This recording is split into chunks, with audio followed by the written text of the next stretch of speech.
नमस्कार, भव्य भारत न्यूज़ में आप सभी दर्शकों का स्वागत है। अगर हम आपसे ये कहें कि आपके शरीर की संरचना यानी कि बनावट कैसे हुई है और शरीर किस तरह से काम करता है, तो तरह तरह की बातें आपके दिमाग में उठेगी। कोई कहेगा कि आपका शरीर दिमाग से चलता है, कोई कहेगा कि नहीं, जब दिल धड़कता है तब चलता है, और कोई कहेगा कि सांस जो चलती है उससे हमारे शरीर पूरी तरह से संचालित होता है। लेकिन वास्तव में शरीर का वो मुख्य अंग कौन सा है जिसे आप लोग जानते हुए भी नज़रअंदाज करते हैं, और वही आपके शरीर का एक ऐसा केंद्र बिंदु है जो आपके पूरे शरीर की बीमारियों को दूर कर सकता है और आपको आगे बढ़ाने में भी मदद करता है। हम इस बात को जानेंगे, लेकिन इसके पहले आप चैनल को सब्सक्राइब कर लीजिए। तो आज इस विषय पर जानकारी के लिए हम आपसे फिर वही चिर परिचित महाराज जी से मिलवाने जा रहे हैं। श्री श्री 1008 चैतन्य अविनाशी परम अभ्यासी बाबा श्री रतन जी महाराज से। बाबा जी, स्टूडियो में आपका बहुत बहुत स्वागत है।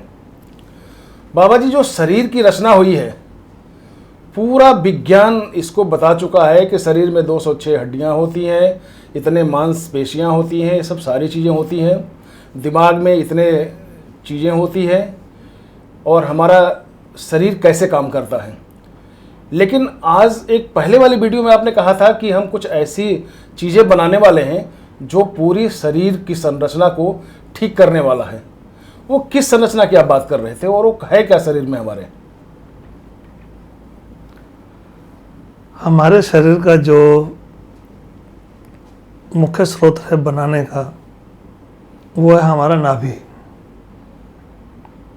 हमारा जो भी कुछ बना है, चाहे वो हड्डी हैं, रक्त है, मांसपेशियां हैं, बाल हैं, हमारी पूर्ण रचना जो है वो हमारी नाभि से ही होती है। नाभि को हम अक्सर भूल जाते हैं। बहुत सारी चीज़ें ऐसी हैं जिन पर हम लोग काम करते रहते हैं। कोई दिमाग पर काम करता है, कोई दिल पर काम करता है, कोई लिवर पर काम करता है, कोई किडनी पर काम कर रहा है, लेकिन नाभि को हम लोगों ने छोड़ दिया। जबकि मुख्य रूप से अगर आप नाभि को ध्यान में रख करके अपने कार्य को करना शुरू करें तो नाभि आपको कभी बीमार नहीं होने देगी। नाभि सचेत आपको चैतन्य रखेगी, स्वस्थ रखेगी और बलशाली बनाए रखेगी। साइंस की भाषा में अगर देखा जाए तो नाभि को अम्बिलिकस कहते हैं, और बोलचाल की भाषा में बेली बटन भी कहते हैं। बिल्कुल बोला। नाभि का संबंध हम सिर्फ इतने से लेते हैं कि जब शिशु माँ के गर्भ से होता है तो शिशु की जो फीडिंग होती है, जो खाना मिलता है, जो भोजन मिलता है, वो नाभि के जरिए यानी कि प्लासेंटा के जरिए मिलता है। ये साइंस भी जानती है और आयुर्वेद भी जानता है। नहीं, अगर हम एक सवाल उठता है यहाँ पे बाबा जी कि अगर नाभि को हम कट कर देते हैं तो माँ के प्लासेंटा से हम उस नाभि को अलग करने का मतलब क्या हुआ, और फिर उसको किस स्थिति में रखा जाता है? इसका सिंपल सा अगर उदाहरण हम दें, आज की मशीनरी के हिसाब से एक मोल्डिंग मशीन है प्लास्टिक की जी। उसमें प्लास्टिक भरा हुआ है जो गर्म हो रहा है, और प्लास्टिक पिघल करके जो है जब हमने प्रेशर दिया उसको तो वो डाई के अंदर आ गया। जितनी डाई की आवश्यकता है प्लास्टिक उतना ही जाएगा, और उसके बाद हम डाई को अलग निकाल करके उसके अंदर जो वस्तु है उसको हम बाहर निकाल के रख देते हैं। सिंपल सा उदाहरण है। इसी प्रकार जब माँ के गर्भ में नाभि से बच्चे का जन्म होना शुरू होता है, सबसे पहले जो उसकी स्थिति आती है वो उसकी हड्डियों की आती है। हड्डियाँ ही सबसे पहले बनती हैं, उसके बाद उसका मांसपेशियाँ बननी शुरू होती हैं। मांसपेशियों को बनने के बाद उसकी स्किन बननी शुरू होती है, यानी एक थैला तैयार हो गया। और जो थैला तैयार हो गया, अब उसके अंदर उसके इनसाइड ऑर्गन्स जो हैं वो बनने शुरू होते हैं। सबसे आखिरी में अगर बनता है तो वो दिमाग है, ब्रेन जी। इस प्रकार से जब बच्चे का पूर्ण साकार पूरा रूप हो जाता है उसका, जिसको हम अक्सर 9 महीने को बोलते हैं, उसके बाद उस डाई से बच्चे को बाहर निकाल करके हम उस प्लास्टिक को काट देते हैं, यानी हम नाभि को काट देते हैं और नाभि को वापस माँ के ऊपर छोड़ देते हैं, जिससे कि वो दूसरे किसी बच्चे को अगर जन्म देना चाहे तो फिर से दे दे।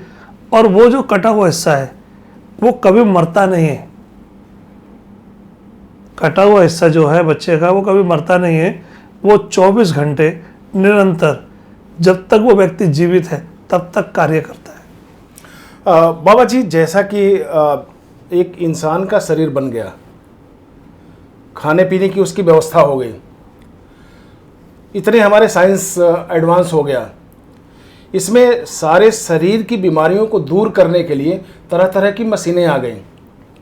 लेकिन एक चीज़ देखते हैं कि हम नाभि पे कभी काम नहीं करते। तो क्या नाभि पे काम करने की भी ज़रूरत है क्या साइंस में, या आयुर्वेद में इसकी क्या पद्धति है? आप एक चीज़ को समझ लीजिए कि जब कोई मशीनरी काम नहीं करती थी, जी, मनुष्य जीवन तो तब भी था, और जब मनुष्य जीवन तब भी था, तब लोग अपने उपचार कैसे क्या करते थे? उनके पास एक ही साधन होता था, उन्हें कोई भी परेशानी होती थी वो सिर्फ नाभि से संचार करते थे अपने शरीर को। नाभि में तेल लगा दिया, नाभि में इसका तेल लगा दिया, नाभि में उसका तेल लगा दिया, अगर गैस हो रही है तो हींग का तेल लगा दिया। पर इन्हीं सबसे यानी पूर्ण रूप से अपने आप को स्वस्थ रखने के लिए आज भी आदिवासी मानव जो हैं वो आज भी नाभि का ही प्रयोग करते हैं। और इसीलिए एक साधारण व्यक्ति में और आदि मानव के व्यक्ति जो शरीर है उसमें बहुत फ़र्क है, और वो आपसे कहीं ज़्यादा बलशाली होता है। नहीं, आज भी ये देखा जाता है कि इतनी दवाइयाँ होने के बावजूद भी अगर जैसे आपका होंठ फटने लगा तो लोग ये बोलते हैं कि यार नाभि में आप तेल लगा लो। हाँ, तो आपने देखा होगा तेल लगाने के कुछ ही समय के बाद उसके होंठ स्वस्थ हो जाते हैं। सवाल उठता है कि जब नाभि एक ऐसी सेंसिटिव जगह है जहाँ अगर हम तेल का इस्तेमाल करते हैं, चाहे किसी भी चीज़ का इस्तेमाल करते हैं, तो वो पूरे शरीर के अंगों पे चला जाता है। तो पूरे शरीर से नाभि का क्या ताल्लुकात है? क्या ऐसा है कुछ इसका विशेष आयोजन है नाभि का? हाँ, विशेष है ना, क्योंकि नाभि के साथ आपके शरीर की समस्त नाड़ियाँ जुड़ी हुई हैं। हर एक नाड़ी जो है आपके शरीर के जो भी अंग है उनसे जुड़ी हुई है। दो स्रोत धार हैं इसके, या तो आपके ब्रेन से न्यूरॉन जो हैं वो लगभग 1.5 न्यूरॉन्स होते हैं, उनका एक सार निकल करके आपकी स्पाइन से होता हुआ पूरी बॉडी में घूमता है और लास्ट में आकर के नाभि से टच हो जाता है। इसीलिए नाभि को जो है संजीवनी कहा है। नाभि को संजीवनी कहा गया। हाँ, यानी कि अमृत भी नाभि में होता है। इसीलिए अमृत नाभि में है, क्योंकि नाभि ही संजीवनी है और कोई बूटी संजीवनी हो ही नहीं सकती है। जैसा कि साइंस कहता है कि 1036 नसें नाभि से जुड़ी हुई है, लेकिन अगर वही हम बात करें आगे तो आप लोग चूँकि आयुर्वेद के प्रकांड विद्वान हैं, आयुर्वेद के जानकार हैं और एक तरह से अभ्यासी भी हैं इस क्षेत्र में, तो गोरक्ष शतक और हठ योग प्रदीपिका है, इसमें नाड़ियों की संख्या कितनी बताई गई है? इसमें नाड़ियों की संख्या लगभग 72,000 है जो इनसे जुड़ी होती हैं। और सिर्फ नाभि से जुड़ी होती है? सिर्फ नाभि से जुड़ी होती है, और नाभि से जुड़ के पूरे शरीर में इसका, पूरे शरीर के अंदर इसका संचार चलता है। जी जी। और अगर हम शिव संहिता की बात करें तो? शिव संहिता के हिसाब से अगर हम चलेंगे तो 3.5 लाख नाड़ियाँ जो हैं वो हमारी नाभि से जुड़ी होती हैं। इसमें आउट इन दोनों है। 3.5 लाख नाड़ियाँ जो हैं वो आउट की हैं और 72,000 नाड़ियाँ जो हैं वो इन की हैं। यानी कि 72,000 नाड़ियाँ आपको नाभि के द्वारा वो सब पोषक दे सकती हैं जो आप सोच भी नहीं सकते हो। आपके बहुत घातक से घातक रोग जो है सिर्फ नाभि क्रिया से ही ठीक किए जा सकते हैं। तो आपने इस पे कोई शोध किया है, कोई रिसर्च किया है कि ऐसी कोई चीज़ें आए कि जो नाभि के जरिए हम पूरे शरीर को ठीक करें? आप शायद भूल गए हैं कि मैंने पिछले वीडियो के अंदर आपको बोला था कि मैं नाभि को लेकर के कोई ऐसी चीज़ बनाने वाला हूँ जो हर मानव को स्वस्थ तंदुरुस्त रख सके और जीवन में उसे कोई बीमारी ना होने दे। क्या संभव है ऐसा? संभव है ना। तो फिर मेडिकल साइंस क्यों नहीं काम करता इस पे? मेडिकल साइंस से पूछो, वो तो मेडिकल साइंस जवाब देगा। अगर मेडिकल साइंस इस पर काम करेगा तो जो इतनी बड़ी बड़ी मशीनरियाँ बन गई हैं, इतना करोड़ों अरबों रुपया खर्च हो गया है, उनका पैसा कहाँ से आएगा? देखिए बाबा जी, नाभि के प्रकार भी 2 होते हैं। एक तो नाभि उठा हुआ होता है, दूसरा ऐसे होता है। नाभि के प्रकार 3 होते हैं जी। आप 2 बोल रहे हैं जी। नाभि के 3 प्रकार होते हैं। एक नाभि जो अंदर के साइड होती है, एक नाभि जो फ्लैट होती है, और एक नाभि होती है जो ऊपर उठी होती है। 3 प्रकार की नाभियां हैं, लेकिन तीनों का संचार एक ही है। संचार तीनों का एक ही है, उसकी आकृति चाहे कुछ भी हो। जी जी जी। ये भी कहा गया है कि जो डीएनए का जो असर होता है, जो डीएनए अगर हम टेस्ट करें तो वो नाभि के क्षेत्र में शायद नहीं बताता है ऐसा भी, लेकिन अगर जुड़वा बच्चे को कभी कभी अगर बाइफर्केट करना पड़ता है कि दोनों बच्चे को, जैसे 10 बच्चों में जुड़वा बच्चे रख दिए गए हैं, तो उससे हम कैसे पता करें, तो उतनी जल्दी पता करना मुश्किल हो जाता है। तो ये बताया जाता है कि शायद नाभि से भी उसको देख के पहचाना जा सकता है कि ये दोनों जुड़वा बच्चे हैं। क्या ये संभव होता है क्या ऐसे? नाभि से ही तो आपको पता लगता है। जैसे मान लीजिए उदाहरण के तौर पर आपने अल्ट्रासाउंड कराया, अल्ट्रासाउंड के अंदर उसे कुछ नहीं दिखाई देता, सिर्फ बच्चे की नाभि दिखाई देती है। नाभि के द्वारा वो ढूंढता है कि कितनी नाभियाँ चल रही हैं। अगर एक नाभि है तो इसका मतलब एक बच्चा है, अगर उसे 2 नाभियाँ दिखाई देंगी तो वो कहेगा जुड़वा बच्चे हैं। किसी किसी लेडीज़ के 4-4 बच्चे भी हुए हैं, 3-3 बच्चे भी हुए हैं। लेकिन नाभि का जो बेसिक सूत्र है वो वहाँ से भी सिंगल ही होता है, आगे आगे डिवाइडेड हो जाता है। अच्छा, संसार में इतने प्रकार के जीव जंतु हैं और इसमें ये हैं, शरीर हैं, तो किन लोगों में नाभि पाया जाता है? किन लोगों में नाभि पाया जाता है? जी। जिनके अंदर ये 2 चिन्ह होते हैं, दुधारू चिन्ह।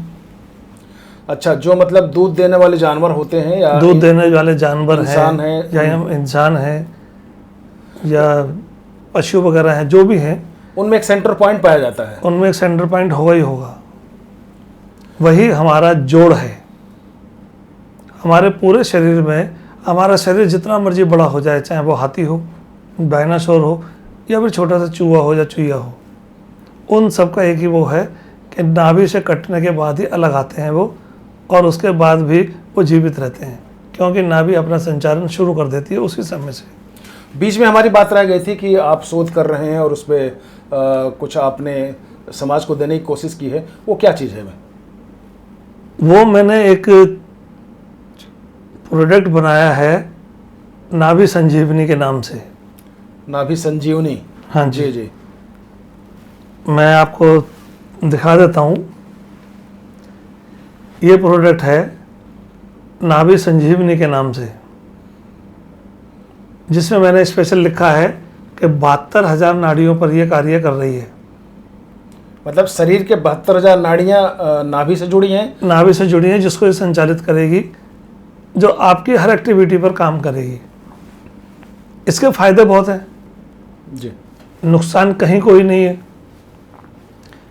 आपके स्टार्ट हो जाइए आप, दिमागी परेशानी, बालों का झड़ना, आंखों की रोशनी कम होना, कान से कम सुनना, दांतों का समय से पहले निकलना, सांस लेने में दिक्कत का आना, आपके फेफड़े काम ना करना या सांस जल्दी फूलना, आपके इनसाइड लीवर्स वगैरह हैं, किडनी है, इन सब पर यही काम करेगा।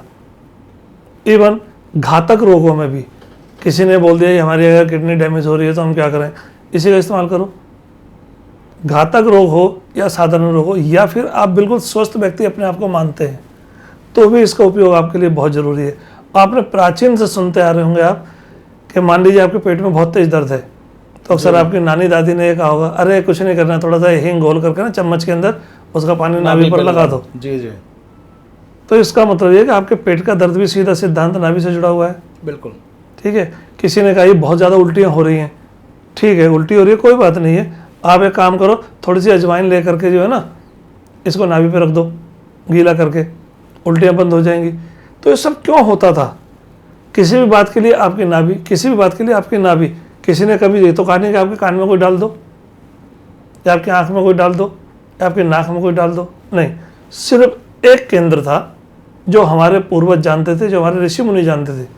ऋषि मुनि जितने भी थे, जो भी उनके आश्रम में होता था, हर बच्चे की ड्यूटी होती थी कि जब वो स्नान करेगा उसके बाद अपनी नाभि के अंदर तेल लगाएगा। नहीं, इसका हम इस्तेमाल कैसे करेंगे? अगर ये दवाई हमें मिल गई तो कैसे इस्तेमाल होगा? इसका इस्तेमाल आपको करना है कि आपने सीधा लेट जाना है और किसी की सहायता से सीधा का मतलब पेट के बल, पेट को ऊपर, पीठ के बल, पेट ऊपर रख के, जी जी, सीधा उसी को कहते हैं, नहीं तो उल्टा हो जाता वो। हम पीठ के बल लेट जाएंगे और किसी सहायक को कहेंगे कि इसकी 2 बूंदें जो है हमारी नाभि में डाल दो। नाभि में 2 बूंदें डल गई, आप सीधा लेटे रहिए कम से कम 30 मिनट तक, आधा घंटा आप लेटे रहेंगे उसको लेकर के। आधे घंटे के बाद आपने क्या करना है, उठना है, जितना ज़रूरत है शरीर की उतना शरीर ने ले लिया, बाकी तेल को आप नाभि के चारों ओर लगभग 1.5 इंच के आसपास घुमाते रहिए, लेफ्ट राइट दोनों साइड करके, जी और उसके बाद छोड़ दीजिए। उठने के बाद आपको क्या करना है, एक बतासा लेना है, एक बतासे के अंदर इसकी 1 बूंद डालनी है। 1 बूंद डालने के बाद उस बतासे को खाना है और गर्म पानी पीना है।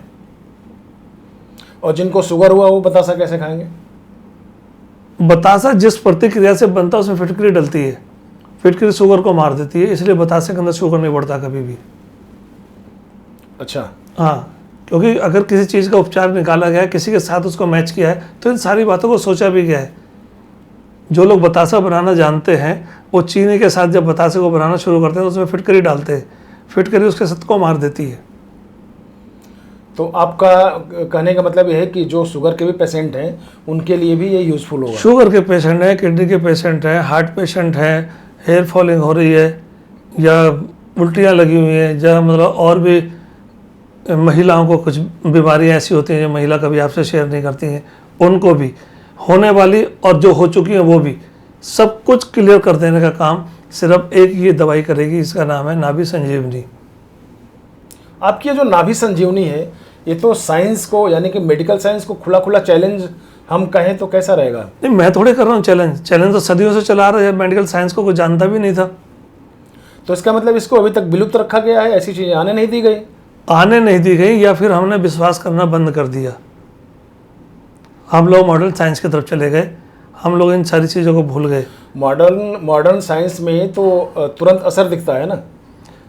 तुरंत असर इसका भी दिखता है। अभी मान लीजिए उदाहरण के तौर पर किसी को गैस हो रही है बहुत ज़्यादा, आप इसकी 2 बूंद लिटा दे, डाल करके नाभि में लिटा दो उसको, सिर्फ 5 मिनट के अंदर अंदर गैस खत्म हो जाएगी। मुझे पता है कि आप इसके बनाने की विधि तो नहीं बताएंगे कैसे बना है। नहीं, मैं तो बनाने की सारी विधि इसके ऊपर लिख दी है। लेकिन जान सकते हैं कि इसमें आप किन किन चीज़ों का इस्तेमाल करते हैं जो इस दावे के साथ आप बता रहे हैं? आप पढ़े लिखे व्यक्ति हैं, खुद पढ़ लीजिए। मैं बिल्कुल पढ़ा लिखा नहीं हूँ, क्योंकि दिखाई नहीं देगा मुझे अभी। इसके अंदर 52 साल के हो गए, आपको जरूर दिखाई देगी जी। नहीं, मैं 92 साल का हूँ और इससे भी आगे जाऊँगा अभी। जी जी। अभी मैंने अपनी मृत्यु का समय निश्चित नहीं किया है। इस बात से भी मेरी कुछ लोगों को परेशानी हुई है कि मैं जब बोलता हूँ कि मेरी मृत्यु ही नहीं है, ये कोरा बकवास लगता है वैसे तो लोगों को बकवास लगता है ये, क्योंकि वो मेरे शरीर को देख रहे हैं, मुझे नहीं देख रहे। मैं अलग हूँ और मेरा शरीर अलग है। बहुत सिंपल सा उदाहरण है ये, फिर भी लोगों की समझ में नहीं आता है। तो अगर मेरे खाली शरीर को भी लेकर अगर चलते हैं, अगर मैं 92 साल की आयु के अंदर इतना स्वस्थ हूँ, तो आप सोच के देख लीजिए कि मैं और कितना स्वस्थ और जी सकता हूँ। हम आपका सीधे तरीके से समाज में कैसे इस्तेमाल करें, इसके लिए आप इसका क्या रेट क्या रखे हैं वैसे? इसके लिए मैंने बहुत कम पैसे रखे हैं मेरे हिसाब से, क्योंकि इसके अंदर हम लोगों ने 21 प्रकार के तेलों का उपयोग किया है। जी जी। अब 21 प्रकार के तेल के अंदर 4 तेल ऐसे हैं जो बहुत ज़्यादा महंगे हैं, जो आसानी से मिलने वाले नहीं हैं। जैसे अगर देखा जाए तो, जैसे उदाहरण के तौर पर संख्या का तेल। संख्या जो जहर होती है वैसे आयुर्वेद में। जो हाँ जहर की श्रेणी में रखा गया है, जी जी। लेकिन अगर उचित मात्रा में उसको दिया जाएगा तो शरीर के रोगों को मारने का काम करती है। जब आपकी बॉडी इन्फेक्टेड हो जाती है तो उसमें कीटाणु होते हैं। जी जी। कीटाणुओं को मारने के लिए आपको संख्या चाहिए। दूसरा है एक तेल जिसका नाम है कीड़ा जड़ी। जी, ये आप बार बार इसकी चर्चा करते हैं। हाँ, कीड़ा जड़ी की चर्चा मैं इसलिए करता हूँ कि दुनिया के अंदर अगर कोई जिंदा जादू है तो वो कीड़ा जड़ी है। शायद यही कारण है कि भारत सरकार इसको पूरे तरीके से बैन कर चुकी है, क्योंकि इसको लोगों ने गलत उपयोग में लिया। भारत सरकार ने इसलिए बैन कर रखी कि लोग इसको सेक्स पावर के रूप में और सेक्स टैबलेट के रूप में इस्तेमाल करते थे। हाँ, इसीलिए, क्योंकि बहुत सारे लोगों में देखा गया, चाइना के कुछ खिलाड़ी पकड़े गए थे, अगर आपको ध्यान हो, पिछले उन खेलों के अंदर, जो कीड़ा जड़ी का उपयोग करते थे और दिन रात काम करते थे, उन्हें कोई थकावट होती नहीं थी। लेकिन हमने क्या किया है, तो कीड़ा जड़ी ना दे करके सीधा कीड़ा जड़ी का ऑयल निकाला है। जैसे संख्या को जहर ना करके उसका ऑयल निकाल लिया। ठीक है। तीसरा है मरकरी। इस पूरे ब्रह्मांड के अंदर पारा। हाँ, पारा। इस पूरे ब्रह्मांड के अंदर कोई व्यक्ति आपको ऐसा मिलेगा नहीं जो मरकरी का तेल निकाल सकता है। फिर आपने कैसे निकाला? फिर मैं जानता हूँ इसलिए। नहीं, चूंकि कहीं से तो पद्धति तो आपको मिली होगी। वो तो मेरे पूर्वजों की चली आ रही है, मेरे पिछले 10 पीढ़ियों का ज्ञान मुझे है। 10 पीढ़ियों का ज्ञान है? हाँ, कैसे? सब मेरे को देकर जाते हैं ना, लेके नहीं जाता कोई साथ में। लेकिन आयुर्वेद की यही तो विडंबना रही है। आयुर्वेद आज तक जितने भी जानकार हुए वो अपने साथ लेके विलुप्त हो गए, नहीं, मर गए। ना, उन्हें कोई पात्र ऐसा नहीं मिला। मेरे परिवार को मैं पात्र मिला हूं ना, इसलिए उन्हें निरंतर देते चले जा रहे हैं। मैं भी किसी को देकर जाऊंगा। अपने बेटे को? नहीं, जरूरी नहीं है। मैंने पात्र बोला है, पुत्र नहीं बोला है। पात्र और पुत्र में बड़ा फर्क होता है। पात्र कोई भी हो सकता है, आप भी हो सकते हो पात्र। ये मेरा सौभाग्य रहेगा अगर ऐसा आपने किया। हाँ, पात्र तो कोई भी हो सकता है ना, लेकिन आपको ये समझना तो पड़ेगा। आपको एक और छोटी चीज बताता हूं मैं जी। हम जो कुछ भी खाते हैं, जितना कुछ भी खाते हैं, हमारे इनसाइड ऑर्गन जो हैं उनमें से तेल निकालते हैं। उन्हें और कुछ नहीं चाहिए होता। आप जो भी कुछ खाएंगे वो उसका तेल निकालेंगे, एक्सट्रैक्ट कर लेंगे उसको। हाँ, तेल ही उनकी जरूरत है। वही चीज तो हम दे रहे हैं।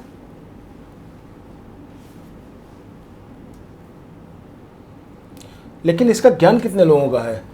अब ज्ञान कितने लोगों का है, ये तो इसका जवाब मैं क्या दूं। जिनके पास ज्ञान नहीं होगा इसको बकवास मानेंगे कि ये तो आप उस तरह से चला रहे हैं जैसे कि कुछ है ही नहीं। भारत की आबादी लगभग 1.5 अरब के आसपास हो गई है जी। 1.5 अरब के अंदर अगर मैं खाली 2 लोगों को भी इस बात को समझा पाया तो मैं समझूंगा कि मेरी जीत हो गई। वह 2 लोग जो है 10 को बताएंगे और 10 लोग 100 को बताएंगे और 100 1000 को बताएंगे। अच्छा, अगर कोई इसके साइड इफेक्ट की बात करें? साइड इफेक्ट इसमें है ही नहीं कुछ। जैसे कि हम नाभि में डालें और हो सकता है कि जलन होने लगे और सर चकराने लगे, फिर इस तरह की चीज़ें, तो उस समय क्या करना? उसके पीछे 2 कारण हैं। कई बार क्या होता है, हम लोगों ने नाभि को साफ ही नहीं किया। हमारी नाभि गंदी पड़ी थी, हमने गंदी नाभि के अंदर ही वो डाल लिया। जो उसमें कीटाणु थे अंदर नाभि के अंदर, जो मरने लगे, बैक्टीरिया वगैरह जो भी होते हैं, फंगस वगैरह जो भी होती है, वो फिर जब किल कर दिया तो वो लगता है कि जलन हो गई। तो क्या जो लोग जैसे एक सप्ताह, जैसे पहाड़ के लोग हैं, एक सप्ताह नहीं नहाते, कुछ और प्राणी है जैसे बच्चे हैं स्कूल जाने की जो प्रवृत्ति में आ गई है, तो बिना नहाए कपड़े पहना उठा नहा के सिर्फ एक बार कोई नहाए, एक बार नहाने के बाद नाभि को साफ कर ले अच्छी तरह, या ना भी नहाए, नाभि को साफ कर ले अच्छी तरह, उसके बाद ये डालना शुरू कर दे। फिर उसके बाद वो नाभि साफ करे या ना करे, रोज इसको डालता रहे और उसका काम हो जाएगा। तो बाबा जी, ये जो आपके हाथ में जो नाभि संजीवनी है, ये कैसे प्राप्त हो सकता है लोगों को? ये लोगों को प्राप्त होगा, उनके पास डिलीवरी जाएगी कोरियर से। नहीं जाएगी तो तब जब आपसे संपर्क होगा, तो संपर्क कैसे करेंगे? संपर्क करने के लिए आपको मेरे 2 नंबर हैं, आप उनको नोट कर लें। 9811608609। दूसरा नंबर है 9717627475। तो आप इस पर कांटेक्ट करेंगे। इसका प्राइस जो हमने रखा हुआ है वो रखा हुआ है 8300। ओह, ये तो बहुत ज़्यादा है बाबा जी। हाँ, जिनको समझ नहीं है उनके लिए ज़्यादा है। ये काम आदमी कैसे इसकी सेवा ले सकता है? जब वो दूसरे से सुन लेगा। मान लीजिए आप बहुत पैसे वाले लोग हैं, आपने मेरे पास संपर्क किया और मैंने आपको एक भेज दिया। अब आपको लगा कि ये बहुत काम का है, हो सकता है आप किसी को गिफ्ट कर दें अपनी तरफ से, हो सकता है आप अपने घर में काम करने वाली माई को दे दें, उसके पूरे परिवार का कल्याण हो। एक आम आदमी तक इस तरीके से पहुंचेगी, जिसको भी फायदा होगा वो इसके गुण बताए बगैर रहेगा नहीं। बहुत अच्छी बात है। तो अब हम नाभि संजीवनी के बारे में जिस तरह से बाबा जी ने आपको बताया, निश्चित तौर पर ये फ़ायदेमंद होगा, लेकिन इस्तेमाल के बाद ही पता चलेगा कि आपको ये कितना फ़ायदा पहुंचा रहा है। लेकिन बाबा जी की कोशिश यही है, आज की बातों से लगा कि ये कुछ ना कुछ समाज को दे के ही जाएंगे, जिसमें ये पहली एक कड़ी है। बाबा जी स्टूडियो में आप आए, इसका बहुत बहुत आपको धन्यवाद, स्वागत।